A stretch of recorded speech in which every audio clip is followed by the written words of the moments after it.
Hello everyone and welcome to Season 6, Episode 23 of Pro Wrestling's Top 50. I'm your host Travis McNeil, and today we continue our countdown of the top 50 matches of 2021 with match number 28 on our list, which is the Open the Dream Gate Championship match between the champion Shun Skywalker and the challenger YAMATO from the Dragon Gate Kobe Pro Wrestling Festival Night 2 Speed Star Final event held on August the 1st of 2021. So if you watched my last video, I kind of spoiled that this match was coming. I didn't give away that it would be the next video, but here we are. And maybe that feels a little cheap doing these two back-to-back title matches back-to-back on the countdown, but both of these matches felt very tied together. Both were of very, very similar quality, but I do give this one the notch above Shun's match that he had the previous night with KZY.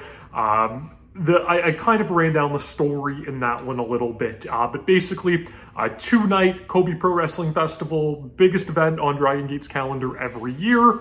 You have the young champion, Shun Skywalker, 25 years old, has his title reign, hasn't really, made the most out of it yet. He had some unfortunate, matches that were ended short due to opponent injury, some matches on some smaller shows, really trying to use this weekend to prove that, it is his generation's time.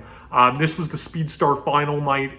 The main event saw the retirement of Dragon Gate legend Masato Yoshino, kind of being, one of the final guys of his generation that was still with Dragon Gate. So Shun, had this point to prove that, this young generation, this new crop, it was their time. Still sticking around though, you had guys from YAMATO's generation. He's been the Dragon Gate ace for so many years now. KZY was another one, came up the same time as YAMATO. So before, the torch gets passed, from, Yoshino's time to their time, there's this group of guys in the middle that are proving that, their time hasn't finished yet. They're still there to carry this promotion. And the guys like Shun and Ishida and, all of those guys from that generation, they still need to wait. Their time hasn't come to carry the company quite yet. So it creates this, kind of fun power dynamic into this whole story. The night before this one, Shun Skywalker in about 25 minutes beat KZY in an incredibly physical battle. In my opinion, the best match of Skywalker's title reign up until that point. He became the first guy to defeat the King of Gate tournament winner in a number of years. So he was coming in with a lot of momentum into this YAMATO match. But of course, you have the back-to-back nights with these high-level title defenses. That's going to be a lot on anybody, especially someone young and relatively inexperienced like Skywalker. But what he brings into this match is a gigantic chip on his shoulder and a lot of bravado and a lot of, needing to prove that he's the champion, that his time is now. So this match starts with, the opposite of what we got night one. Night one, we got a little bit of a tentative start. Here, both of these guys right out of the gates going full tilt with a quick opening. Skywalker, doing it from his perspective of he can't allow this match to go on. He's banged up from the night before. He needs to try to finish this one quick, and the long game will certainly play into YAMATO's strengths. But, YAMATO, you might think would go into this match and try to drag it out and extend it, but that dude is a killer. So he's going in for the kill right away, trying to put, his sore, banged up opponent away as quickly as possible to grab that title. And from YAMATO's perspective, not only is he trying to prove, it's his generation, he's the ace, he's really trying to solidify that. A win here would give him the record of being the person to hold the Open the Dream Gate Championship the most with 5 title reigns. He's coming out of kind of a quiet period. He held that title for quite some time, kind of got put on the back burner, did the tag team thing for a while. His tag team with Kai fell apart, led to, a pretty brutal feud between the two of them that he was able to put to rest. And upon doing so, staked his claim that he's coming back for that title and he wants to do it on the biggest stage. One thing that I really loved here is this match builds tremendously from the match the night before. So in that contest, we saw Shun Skywalker really go to work on KZY's back with a lot of backbreakers and side slams and things like that. It worked for him in that match, so he tries to do the same thing to Yamato right out of the gate and target that back. They go very early on to a sequence that was the highlight of the night one match, where Skywalker goes for a monkey flip. Yamato turns him around, positions him on the top turnbuckle, knocks him off the top rope onto the ring apron. Now on night one, KZY went to the ring apron, tried for a brain buster on it, got countered, and it was a monkey flip off the ring apron, that sent KZY careening all the way onto the concrete floor. That's what injured his back, and that's ultimately what allowed Shun Skywalker to win the match. So Yamato, being a very we'll say cerebral wrestler, doesn't play into that game, and rather than go to the ring apron to fight, to hit, the brain buster on there, which is one of his signature maneuvers, he settles for a drop kick because he doesn't want to eat that monkey flip. But then what he does is he goes for the brain buster on the ramp. This allows Skywalker to counter just like he did on night one. He actually hits his own brain buster on the ramp. But then makes the pivotal mistake of rather than capitalizing, going all the way to the other end of the ramp, trying this big elaborate run down the ramp into a move. Yamato catches him running, hits a big exploder suplex, sending Skywalker down the rest of the ramp. And at this point, Yamato maybe sees that he can capitalize, right? Skywalker didn't capitalize on the move on the ramp, and that allowed Yamato to get the opening. So Yamato goes for the brain buster on the apron. He had scouted it from the night before. He had avoided going for that. Maybe he felt like the time was now. But Shun Skywalker, he's got a counter for everything, that dude. He counters the apron brainbuster just like he did on night one and hits a sit-out butterfly suplex on the apron. It was brutal, and it kind of gives this match like this natural reset where both of these guys have taken, these crazy moves on the apron and on the ramp. Really, and this is the opening few minutes of the match, so really driving home that this one's not going to go long, that these guys are fighting hot right out of the gates, and that they both really need to win this match. So it did a great job of setting the tone. When we get back in the ring, they really start to give this generational grudge match feel. And, I talked about at night one that Shun Skywalker, before he would eventually make a heel turn, he kind of, in these matches started to show little flashes of that, because basically both of these matches are face versus face. But he kind of goes the heel route. He's got that arrogant, kind of cocky, I called it the chip on his shoulder edge that he has to him. And we start to see that on display here. And he grabs Yamato's long hair. And, Yamato, he's been down that route before, right? Like, that man is not afraid to, lie, cheat, steal, the whole 9 yards. So he grabs Shun by the mask, and we just get this awesome, forearm exchange where Skywalker, is able to get the best of Yamato and drop him, and is kind of cocky and taunting him and telling him to get up and fight, and, that he's an old man and he doesn't have it anymore, and, his generation's time is up. And, it leads to this great forearm exchange, and Yamato, I talk about him being cerebral. He kind of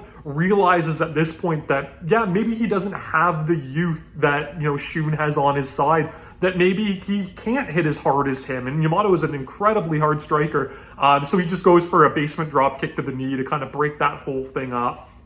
And where this match would carry on from here on out, it would really lean into that arrogance, in that, jockish, masculine bravado that Shun Skywalker's trying to display. And he would make some mistakes and show that, he hasn't quite learned, and that he may have all of the physical ability in the world, but he doesn't have that mental edge yet that Yamato has. So he goes for, his butterfly suplex. That's, one of his signatures, the one that he hit on the apron earlier, and Yamato counters that into a choke. Yamato uses the rear naked choke to great effect. He'll often use it as a transition into his Galleria finishing move, which is like a reverse suplex lift into like a sit-out Fire Thunder driver. So, he grabs this choke, and Shun Skywalker, again, full of strength, full of energy, he actually carries Yamato up with them all the way up top and kind of throws his body backward off the ropes to break the choke, which is incredible. And it takes a lot out of Yamato, but it takes a lot out of Shun too, trying to do that. But after he hits this, he follows up, hits two moonsault double knee drops. In the last video, I called it the Nicolepsy because that was, what Frightmare called it in Shikara. So he hits two of those and he goes up top and hits the big moonsault. He has one of the most gorgeous moonsaults in wrestling right now. One of his finishers, and it's only good for two. And at this point, Shun kind of really went deep into his arsenal with some of his big moves, and Yamato kicked out. And rather than, directly stay on him, again, that chip on that shoulder, that bravado kind of comes out, and he ties Yamato up in the ropes and starts, unloading with forearms. And he won out on that forearm exchange earlier, so he's just blasting him with them. And he hits a big bicycle kick, and he's being so disrespectful with this. But much like he ran into the exploder on the ring apron, he ends up, running in, and Yamato just catches him out of nowhere with like a flash Galleria. So basically like just the Fire Thunder driver without the lift into it. And Shun again gets caught by this move. It's not enough to put him away because it went out of nowhere. But again, he feels that need to, to show how strong he is, that he has, to really overcompensate for his own insecurities. And he kicks out at one. And Yamato quickly goes for another one, and Shun counters that into his own. Again, showing that he has Yamato's number, but because of that one count kick out, because of that not really taking a beat, he's unable to capitalize on that. Makes the mistake, and we talk about him being unable to capitalize. Same thing on the ramp, same thing after the strikes and the ropes. Now he, drills Yamato with his own finisher, but can't do anything about it. So again, we get this natural reset in the match, and both guys hit like stereo bicycle kicks, and we get another, great forearm exchange. And again, Yamato at this point feels like he's losing out, and he needs to pull a desperate play like he did with the drop kick to the knee earlier. And he goes for the almighty Frankensteiner, which is, Hurricane Rana. It's again, one of his signature moves. So he goes for it. Shun, has this scouted, hits a big sit-out powerbomb for two.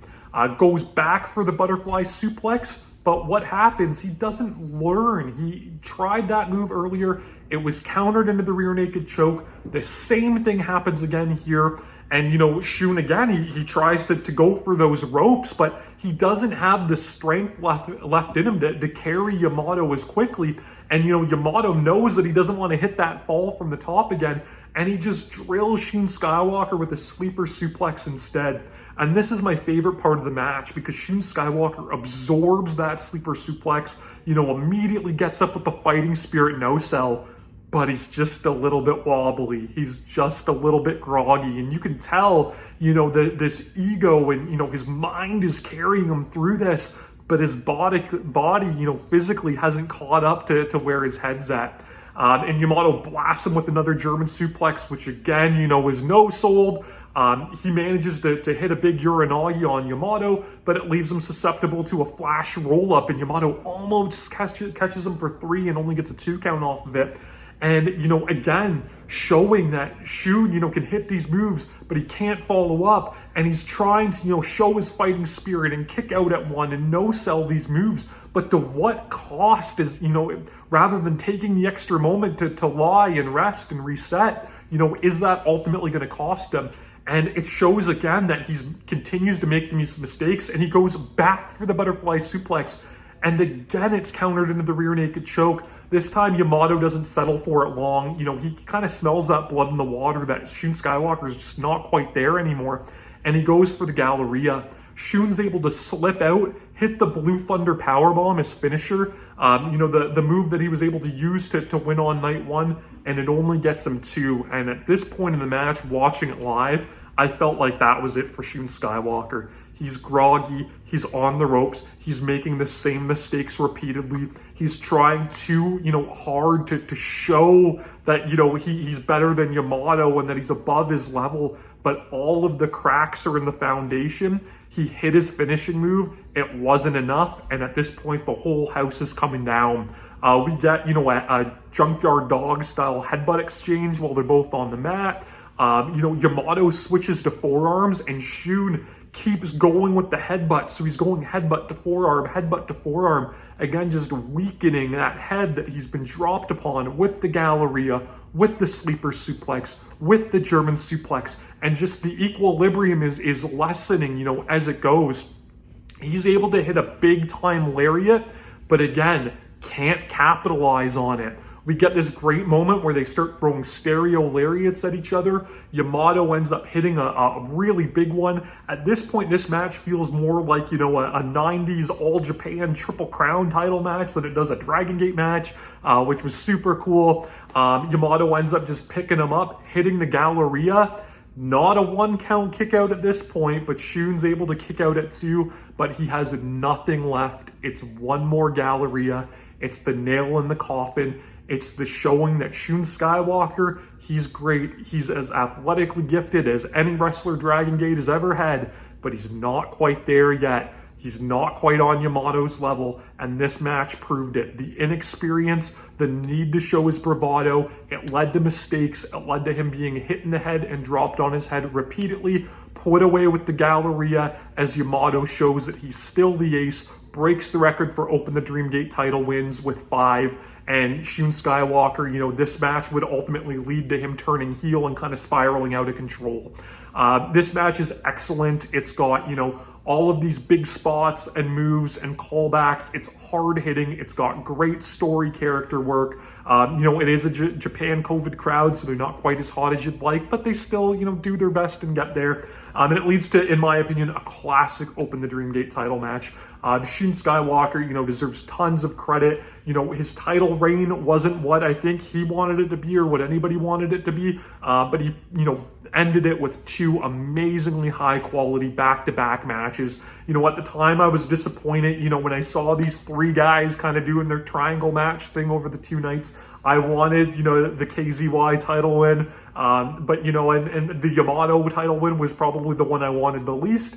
But just through the story of the match, they really got me into it, and it gave me a satisfying finish here where I was totally fine with him back on top as the champion.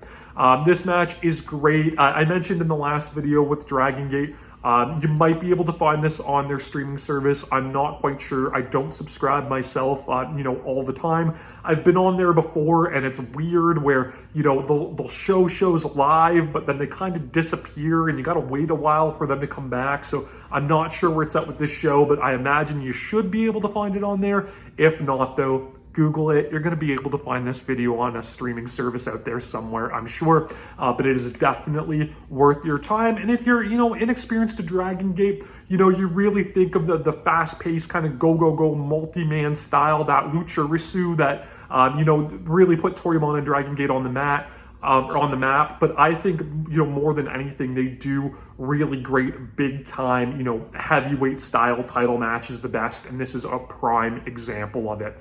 So check this match out. You can subscribe to my channel here on YouTube so that you never miss a video. Follow me on Instagram and Twitter at Wrestling50, and please join me again next time as we continue to count down Pro Wrestling's Top 50.